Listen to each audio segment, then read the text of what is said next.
വിളക്കിൽ എണ്ണ ഒഴിച്ചിട്ടാണ് തിരിയിടാറ്. ശ്രദ്ധിക്കണം. പലപ്പോഴും നാം പോലും അറിയാത്ത ചില ശീലങ്ങൾ നിത്യജീവിതത്തിൽ പിന്തുടരാറുണ്ട്.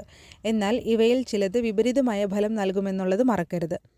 വീട്ടിൽ രാവിലെയും വൈകിട്ടേയും നിലവിളക്ക് കത്തിക്കുമ്പോൾ എപ്പോഴും 5 തിരിയിട്ട് തെളിയിക്കുന്നതാണ് ഏറ്റവും ഉത്തമം. 4 ദിക്കിലേക്കും കുബേരൻ്റെ വടക്ക് കിഴക്ക് ദിക്കിലേക്കും 5 തിരിയിട്ട് ദീപം തെളിയിച്ചാൽ വീടിന് ഉത്തമം.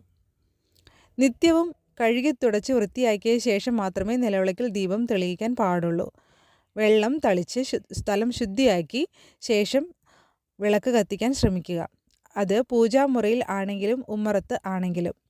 എപ്പോഴും വിളക്കിൽ എണ്ണ ഒഴിച്ച ശേഷം തിരിയിടുന്നതാണ് നല്ലത്. അല്ലെങ്കിൽ വീട്ടിലും ജീവിതത്തിലും ദാരിദ്ര്യമാണ് ഫലം വരുന്നത്. വിളക്കിലെ എണ്ണ വസ്ത്രത്തിലും തേക്കരുത്. ഇതിനായി പൂജാമുറിയിൽ ഒരു തുണി സൂക്ഷിച്ചിരിക്കണം. കുളിച്ച് ഈറൻ തോർത്തിയ തുണി തലയിൽ കെട്ടിക്കൊണ്ട് വിളക്ക് കൊളുത്തുന്ന ശീലം മാറ്റിക്കളയണം. പിന്നീട് വിളക്കിലെ തിരി എണ്ണയിലേക്ക് താഴ്ത്തി കൊടുത്തതിനാലാണ് ഏറ്റവും ഉത്തമം. ഒരിക്കലും ഊതിക്കെടുത്തരുത്. പൂവ് കൊണ്ടോ അങ്ങനെ നമ്മുടെ കൈ വെച്ചിട്ടോ വേണം വിളക്ക് അണയ്ക്കുവാനായിട്ട്. ഇത് ശ്രദ്ധിക്കുക.